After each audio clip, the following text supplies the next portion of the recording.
قل یا اهل الکتاب دی بیا ورته ویل ته موږ نه راته خدای ګرځوي چې موږ به د تا متابعت کوو الا یې ته ورته ووایه داسې خبره ده راشئ هغه خبرې ته چې موږ تاسې په ګډه منو د الله خدای تاسې منئ که نه موږ هم د الله خدای منو تاسې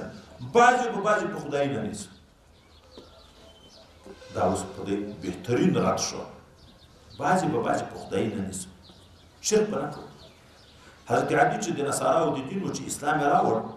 بیا نبي علیه السلام ته ویل چې دغه آیات په مطلب خو زه نه پوهېږم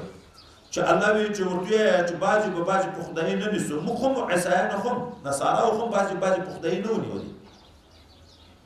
دوی ورته ولې دا تاسې علماو چې دا تحریف کوونکي علماو چې هغه به درته وویل چې دا شی حلال ده تاسې حلال بالو که نه الله به ویلي و حرام ده لکه میتته چې په خپل مرګ مړ شي الله ویل حرام ده ملاینه به ورته ویل چې دا روا ده تاسې منل که نه او الله ویل چې روا ده بحیره ده که صاحبه ده که حام ده که پلان ده دوی به درته ویل چې ناروا ده تا یې دې خبره منله که نه او خو یې دغه خدای دی که نه چې د خدایو د حکم په مقابل کې د بل حکم منې د الله تعالی د حکم په مقابل کې د بل حکم منې دغه معنا د تشریع خو دغته وی نه پرېږدې د بنده غلامي به نه کړو د یوه الله بندګي به ورکړو قل یا اهل الکتاب ته وجه اهل کتاب تعالوا راشئ الى کلمة یوې خبرې ته سواء چې برابره ده بیننا و بینکم په مابین د موږ او د تاسې هغه دا ده الله نعبد الا الله چې موږ په عبادت نه کوو مګر هم د یو الله تعالی ولا نشرک به شیئا شریک به نه ګرځو د الله تعالی سره هېڅ شی ولا یتخذ بعضنا بعضا اربابا نه به نیسو بعضې د موږ بعضې لره اربابا خدایان من دون الله غیر د الله تعالی استاذ که موږ ته څه ویایي شیخ که موږ ته څه ویایي خو پرون مو ویلې که امام موږ ته څه ویي تقلید کې تشریع کې موږ متبع کړو تشریع کې نه چې دی د قرآن په مقابل کې نوی دین موږ ته بیانوي موږ د ده منو د الله حکم نه منو لا طاعة للمخلوق في معصية الخالق فإن تولوا که وګرځېدو دوی د توحید او د اسلامي احکامونه فقولوا اشهدوا بأننا مسلمون بیا ورته ووایه دا شاهدي خو وکړه چې موږ مسلمانان یو په حق سره او تاسې نه یې دوی د ابراهیم علیه السلام په باب کې ویل چې یهودیانو ویل چې یهودی ده نصاراو ویل چې نصرانی ده الله تعالی ورته چې دوی ته ویل چې او بیاقلانو د ابراهیم علیه السلام په باب کې ولې داسې دعوې کوئ چې دا یهودی ده که نصرانی ده یهودیت خو وروسته د تورات د نزول نه شروع شوی عیسایت خو وروسته د انجیل د نزول نه شروع شوی تورات او انجیل خو د عیسی علیه السلام نه په زرګونو کلو وروسته نازل شوي دي نو چې یو څوک د زرګونو کلو مخکې تېر د هغه څنګه اوس یهودی شي یا نصرانی شي یا اهل الكتاب ای اهل کتابو لما تحاجون فی ابراهیم ولې تاسې جګړې کوئ په شان د ابراهیم علیه السلام وما انزلت التوراة والانجیل او حال دا چې نه و نازل شوي نه دي نازل کړی شوي د تورات او انجیل الا من بعده مګر وروسته تر ده نه افلا تعقلون عقل نه لرئ ها انتم هؤلاء خبردار واورئ تاسې خبردار شئ تاسې هغه کسان یې حاجرتم چې جګړې کوئ تاسې پې ما لکم به علم چې د تاسې په هغه باندې فی الجملات څه علم شته لکه د موسی علیه السلام او د عیسی علیه السلام په باب کې حقیقي علم خو هلته نشته خو تحریف دی کړی خو څه نه څه شته فلما تحاجون او بیاقلانو ولې جګړې کوئ پې ما پوه شي که لیس لکم به علم چې تاسې په هغه باندې علم نشته والله یعلم وانتم لا تعلمون الله علم د تاسې علم نه لرئ او الله څه وایي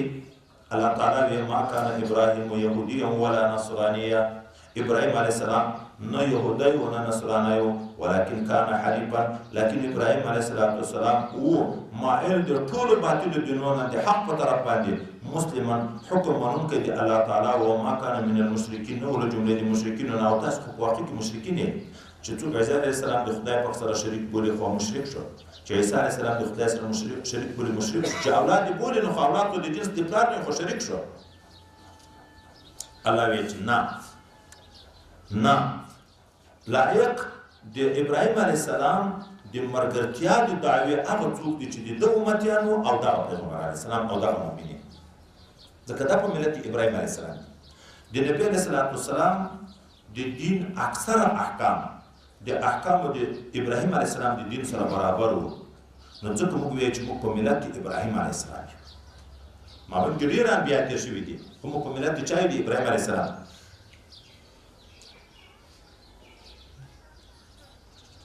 حضرت جعفر رضی الله تعالی عنہ چې د مکې معظمې نه هجرت وکړ د حبشو په طرف چې مسلمانانو باندې تکلیفونه وو بیا څو کسانو د نبی اسلام په اجازه طرف د حبشو ته هجرت وکړ دلته مشرکین ویلې په خپل منځ کې چې داسې نه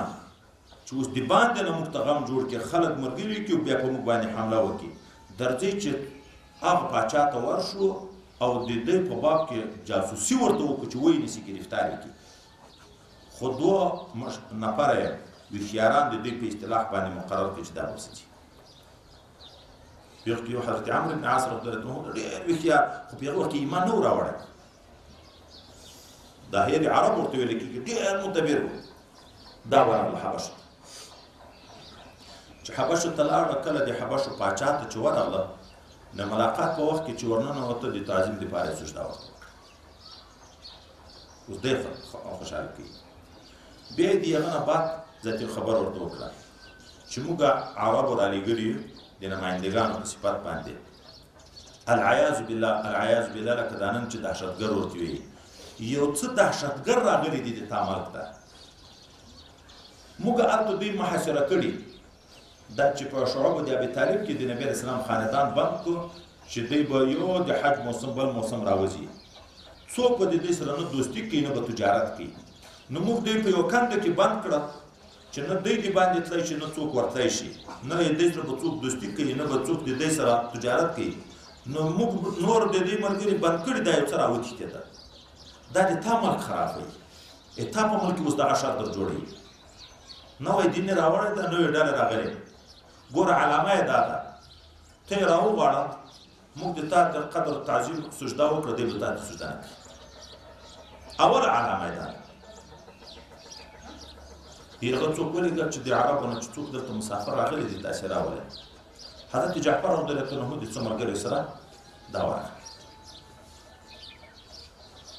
د پاچا د دروازې نه د باندې دا الفاظ اوله نه ویلې اتاک حزب الله یستأذن د الله ډله راغلی د حزب الله اجازه غواړي اجازه شته دوت الاعد کلام خبره ته بیا وکړه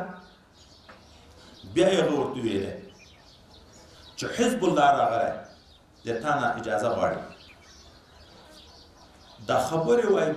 خو د مخکې د کتابو عالم و معلوماتونه وورته دا خبرې په ده یو بهترین اثر وکړه نو ورته وویلې راځئ په داسې حال کې چې په امر یې من الله دغه دوه نفرو چې دا مشرکینو لیږلي یو بل ته وکتل چې غم خو جوړ شو دا خو سره ملګري شو بیا په اول ملاقات کې چې راننوته نو د سجدې په ځای یې ورته وویل السلام علیکم ورحمت الله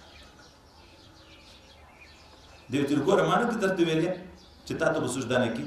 یو ورته ویل سجده خو د خدای لایق ده زه خو خدای نه یم چې ما ته سجده کړي بیا یې د دې ترتیب بیا دلته د دغه دوه خو مخکې حال ویلی و چې دوی د موږ د پلار او د نیکه دین پرېښی د هغه شیانو تقبیح کوي یو دین هم بل نه مني چې دا منه چې تاسې دین هم نه مني په دغه علم څه ورکوو حضرت جعفر رضی الله عنه ته ویل تاسې ته څوک راغلي څنګه عقیده یې راوړې مخکې تاسې دین چې اوس هغه ورته مخکې هغه جاهلان ناپوهان و موږ چې تیږې به په خپل لاس وتراشلې بیا به سجدې ورته کولې بوتان به جوړ کړه سجدې به ورته کولې موږ قتلونه کول موږ زناګانې کولې موږ شرابونه چکل موږ هېڅوک په امن باندې نه وو په داسې وحشت کې موږ زندګي کړه موږ ته رسول د رب العالمین راغی رحمت للعالمین راغی موږ ته د امن پیغام راوړ موږ ته د اسلام د نیک اخلاقو پیغام راوړ چې په بنده به ظلم نه کوي د چا نه حق به نه خورئ اطاعت به یو د هغه چا کوي چې چا پیدا کړي یې دا خبرې چې ورته وکړې بیا ورته وویلې چې هغه ده چې کوم کتاب راوړی د هغه څه بیان راته وکړه نو حضرت امام جعفر رضی الله تعالی عنه حضرت جعفر رضی الله تعالی عنه د حضرت علي صاحب چې مشر ورور ده هغه د دوه سره تو تلاوت ورته وکړه دغه څه نور شته اول غالبا سورت طه او بل سورت دا ورته تلاوت کړه وای نور شته بیا د سورت کهف څخه آیتونه ورته تلاوت کړه چې آیتونه شروع شوه په دغه مجلس اثر راغی د پاچا د سترګو نه اوښکې شروع شوې دا د ناستو علماو نه چې راغوښتي وو قسیسین ربانین دغه ټوله اوښکې شروع شوې وویل دا حق دی موږ ته چې په تورات او په انجیل کې کوم علایم راغلي دي دا واقع دي دا خدای پاک هغه په اسلام مشرف کړ صحابي نه د نبی علیه السلام نه دی خو د مسلمانانو یې لوی خدمتونه کړي بیا چې د بیعت لپاره خپل زوی راولېږلو پیغمبر علیه السلام ته او بیا ورته ویل چې که په دغه اکتفا نه زه پاچاهي پرېږدم زه پخپله درځم هغه نبی علیه السلام چې بیا غیبانه جنازه پوه کړه چې دی هلته وفات شو نو الله آیاتونه نازل کړه دغه یهودو مشرکینو ورته ویلې چې موږ د ابراهیم علیه السلام په ملت یو خو یهودو هم دعوه کړه نصارا هم دعوه کړه دوی د هغه دین پرېښی ده الله آیات نازل کړ چې د ابراهیم علیه السلام ملګري نه یهود دي نه نصارا دي هغه حنیف و مسلم و د هغه ملګري هغه څوک دي چې هغه د امتیان او دغه نبی او دغه امتیان دي ده چې هغه ابراهیم علیه السلام په حق باندې مني ان اول الناس بابراهيم بشک ډیر نږدې دي خلق ابراهيم عليه السلام ته الذين اتبعوه هغه کسان دي چې د ابراهيم عليه السلام متابعت کړي وهذا النبي او د پیغمبر عليه السلام د والذين امنوا او هغه کسان چې ایمان راوړل چې مسلمانان دي والله ولي المؤمنين خدای پاک دوست او ناصر او حافظ د مؤمنینو ده او څو خزرج سخت لوی بدی په منځ کې تیرې وي چې کله په اسلام مشرف شو دښمنی په دوستی بدله شوه نو د منافقینو یو سپینګیری مشر شماس بدبخته تیریږي چې د اوس خزرج دواړو قومونو ځوانان په ډېر محبت مجلس سره کې یو ځای ناست دي د سره خپل ملګري هم دي دغه بدبخته منافق سره ویې ویل دغه خلک چې داسې په مینه او محبت سره ناسته ولاړې کې اتفاق تاسې نشئ کامیاب کړی نو یو ځوان ته یې وویل چې ته ورشه دې سره کښېنه بیا د منافقینو خو ډېر ښه چلونه زده یي هغه یې مخکې وخت خبرې رایادې کړه بیا د بعاث یو واقعه پېښه ده چې خدای د اسلام راوړلو ذریعه د دې وګرځوله چې په هغه کې د اوس او د خزرج سرداران اکثره مړه شوي خو غلبه د اوس قوم پیدا کړې وه بیا به نو دوی په هغه خپلو قهرمانانو پسې اشعار جوړول د ابل د شکستو به یې اشعار بیانول هغه کیسه راته یاد کړه دا چې ورغی هلته نو داسې په چل دا خبره اوس وګورئ داسې که اتفاق ده داسې که محبت ده هغه وخت مو په یاد ده چې داسې داسې جنګونه او داسې بدۍ وې بیا یې نو شاعرونه شروع کړه په شاعرو کې طبعا د یو قوم صفت ده د بل غیبت ده چا چا ځم بیانه د یو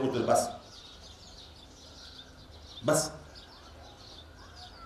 هغه بل ورته نه ویایې ما درته وویلې چې دا صفایي د نبی علیه السلام په صحبتو په یوه صحبت نه ده راغلی وایي څه بقایات جاهلیت کې پاتې وو چې د عصبیت ده قومیت او عصبیت الله ته ډېر مبغوض ده دا د مشرکینو عادت ده یو قوم دوستي ده یو قوم پرستي ده قوم دوستي خو د وسیله رحمي حکم ته هلاک کوي خو یو قومیت ته قومیت دا معنی چې تا تربور په حق ده که په ناحقه ته خامخا په ولاړې دا شریعت کې نشته دا ناروا ده مغه کې بست کا ابرو دې چویایا دغه دغه اوس خزرج ځوانانو په خپل منځ کې بیرته سره جنګ شو چې جنګ شو خو بدیدار خلکو ټول عمر په بدۍ کې تېرو په دا کم جنګ په دا څوکو چاپېړه اکتفا نه وه وایي لاړ شئ اسلحې راواخلئ ځای سره معلوم کړه ځئ راوځئ پلانکي ځای ته چې بیا یې سره معلوم وکړو چې اوس څوک وړي میدان په دغه مابین کې کوم صحابي منډه کړه پیغمبر علیه السلام ته ورغی پیغمبر علیه السلام او د مهاجرو او د انصارو څه مشران ورسره راغله نبی علیه السلام دغو خلکو صحابه ورته خوش کړي شروع کړه بدعوې الجاهلیت دی وانا فیکم تاسې هغه د جاهلیت خبرې بیا را شروع کړې زه موجود یم نبي موجود ده وحی موجودېږي نازلېږي تاسې بیا هغه خبرې کوئ دلته دوی پوه شو چې دا د شیطان مداخله وه بیرته یې د استعار شی وغورځول او یو بل ته یې غېږې سره ورکړې ماپه یې شروع کړه ژړاوې راغلې یو د بل نه معافي غواړي الله آیتونه نازل کړي چې ای مسلمانانو ځیرک اوسېږئ دغه کافران دغه یهود بدبختان نه غواړي چې تاسې په مینه او په محبت وخت سره تېر کړئ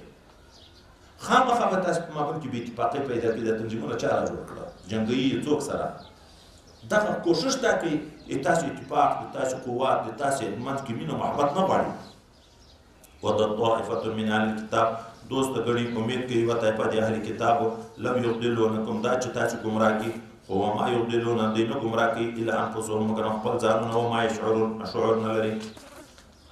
یا اهل الكتاب یا اهل کتابو لما تکفرون بآیات الله ولې کافران کېږي چې الله په آیاتو باندې او انتم تشهدون حال دا چې تاسو شاهدي ورکوئ اقرار کوئ په حقانیت کلام دی الله او په نعمت رسول الله وی خدای پیغمبر دا لیکن موږ نه د عربو د کومینو ده یا اهل الكتاب ای اهل کتاب لما تلبسون الحق ولګډوي حق بالباطل دی باطل سره چې هغه ځان دروغ په آسماني کتابو کې لیکي یا د نبی رسول الله حق او باطل صفاتونه سره ګډوي وتكتمون الحق حق پټوي وانتم تعلمون حال دا چې تاسو په خپل